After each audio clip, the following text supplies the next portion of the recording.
بسم اللہ الرحمن الرحیم۔ ندا نسیم آفیشیل پہ آج جو سوال لے کے حاضر ہوئے ہیں وہ یہ ہے کہ فدیہ کسے کہتے ہیں۔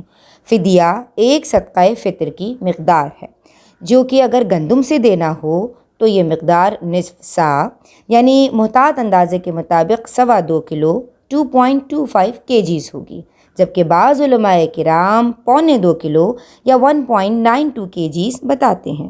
یاد رہے کہ اعتبار بازاری قیمت کا ہوگا۔ جو صاحب حیثیت کھجور، چھوارے اور جو سے صدقہ فطر دینا چاہے تو اس کی مقدار مکمل سا یعنی 4.5 کلو 4.5 kgs یا 3.84 kgs اگر 2.25 کلو کی مقدار سے دی جا رہی ہے تو بنتی ہے۔ مارکیٹ سے قیمت معلوم کر کے قیمت بھی ادا کی جا سکتی ہے، کیونکہ اعتبار تو بازاری قیمت کا ہوگا اور ہر برس قیمت علاقائی لحاظ سے تبدیل ہوتی رہتی ہے، لہٰذا فطرے اور فدیے کی رقم بھی تبدیل ہوگی۔ فدیے کی مکمل تعریف اور رہنمائی کے لیے آئیے استاذہ عالمہ نصرت فاطمہ باجی کی سمت چلتے ہیں۔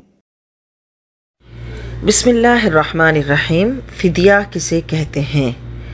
ماہ رمضان المبارک میں جو شخص اتنا سخت بیمار ہو کہ اس کی اب صحت کی امید باقی نہ رہے، یا وہ شخص جو اتنا بوڑھا ہو کہ اب اس کے لیے روزہ رکھنا مشکل ہو جائے، تو اس کی طرف سے فدیہ دیا جاتا ہے، کیونکہ اب اس کے اندر روزہ رکھنے کی قوت نہیں ہے۔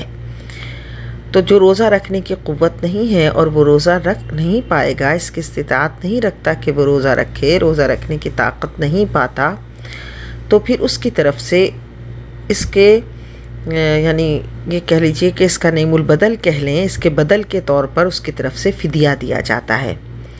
فدیہ کی رقم کتنی ہوتی ہے؟ فدیہ کی رقم ہر سال اتنی ہی ہوتی ہے جتنی کہ صدقہ فطر کی مقدار ہوتی ہے۔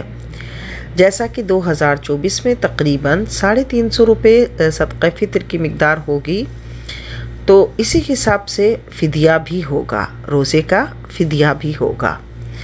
ہاں، لیکن جب بھی روزے کا فدیہ دیا جائے گا تو اس میں کچھ زیادہ دیا جائے گا، اور یہی قرآن کا حکم ہے، تو یہ دینے والے کے حق میں بہتر ہوگا۔ جیسے مثال کے طور پر 350 روپے بنتے ہیں، تو اگر کوئی صاحب حیثیت شخص ہے اور وہ روزہ رکھنے کی قوت نہیں رکھتا، اتنا بیمار ہے یا پھر ایسا بوڑھا ہے کہ اب روزہ رکھنے کی ہمت و طاقت ختم ہو گئی، تو جب اس کی طرف سے فدیہ دیا جائے گا تو زیادہ دیا جائے۔ اگر اللہ نے مالی حیثیت اور استطاعت کی اچھی وہ رکھی ہے، کشادگی رکھی ہے، تو پھر یہ ہے کہ بہتر ہے 500 روپے روز کے دے دے، اور یہ ہر دن کا دیا جائے گا، 30 دن کا دیا جائے گا اسی حساب سے، یعنی 2024 میں 350 روپے کے حساب سے، اور اگر زیادہ جتنا بھی دے دے تو بہت ہی اچھا ہے۔ تو ہر دن کا دیا جائے گا اور 30 روزوں کا دیا جائے گا، 30 روزوں کا اکٹھا بھی دے سکتا ہے، ہر دن کا بھی دے سکتا ہے، کسی کو مالی طور پر بھی اس کا یعنی رقم پہنچا سکتا ہے، اور کسی کثیر اہل و عیال والے کے گھر اس کا راشن بھی ڈلوا سکتا ہے۔ جو دیکھے کہ جس میں کسی کا زیادہ بھلا ہے وہی عمل اختیار کرے، تو انشاءاللہ ثواب بھی زیادہ ہوگا۔